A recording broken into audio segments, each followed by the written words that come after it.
The Convention of Independent Financial Advisors kicked off their 13th International Forum in Monaco this week, bringing finance experts and policymakers together for spirited discussions about some of the most important topics in the world of financial economics today. CIFA wants to sort of try and get a more and more organized and structured financial market, and which is not totally or nearly totally depending from financialization and from derivatives and other products which are not really of economic basis. CIFA gathers people from all over the world and very diverse sensitivities, and I think it's through the interaction between the participants that new solutions or suggestions could be found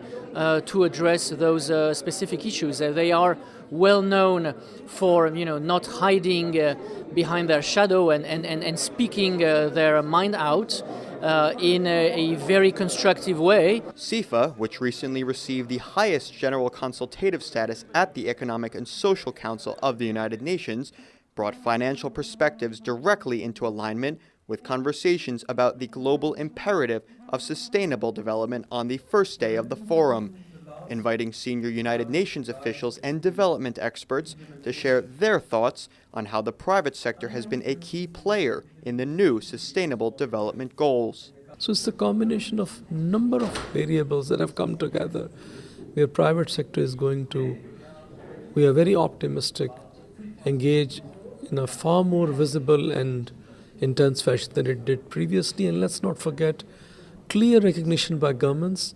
Without partnerships, this agenda cannot be achieved. And that's a message which is unequivocal from all sides, developing countries, developed countries, and of course, the Secretary General has been repeatedly saying this. No one government can achieve it without the support of the private actors. I stress to you the importance attached to the role of the private sector in reaching the Millennium Development Goals.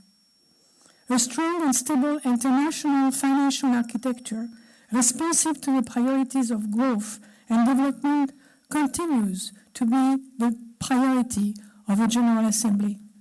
The world is in the final stages of designing a new set of Sustainable Development Goals, an agenda that will affect everyone on the planet. But there are still some lingering questions remaining, including how to pay for it. Financial experts and groups like CIFA are an important part of the process to ensure that the new SDGs are robust, inclusive, transformative, and perhaps most importantly, financeable. That Millennium Declaration essentially was reproducing the United Nations Charter on what development should be. And what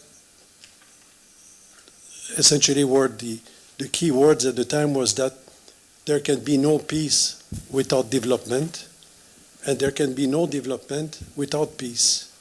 And there can be no peace without security, and there can be no security without human rights. With many participants underscoring CIFA's commitment to ethics in finance as important components to any global development framework. To have ethical rules, not only for the state, but also for the taxpayer. I mean, everybody should be involved, but there could be a sort of code of conduct. And also for state exchanging information, what can they do with this information? Protect integrity of the people.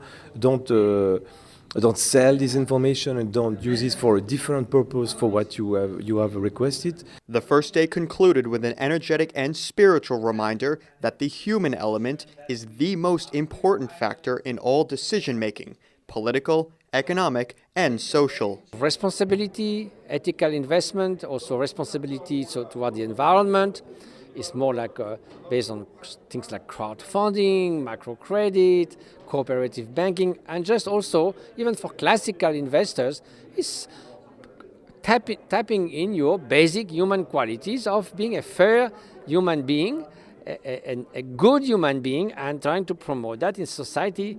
Wouldn't the society works better like that? So if financiers take on that train, then we can just congratulate ourselves that someone tried to do that. Debates continue over the next 2 days, covering everything from taxes, transparency, economic growth, and good financial management. In Monte Carlo, Monaco, Brendan Pastor for South South News.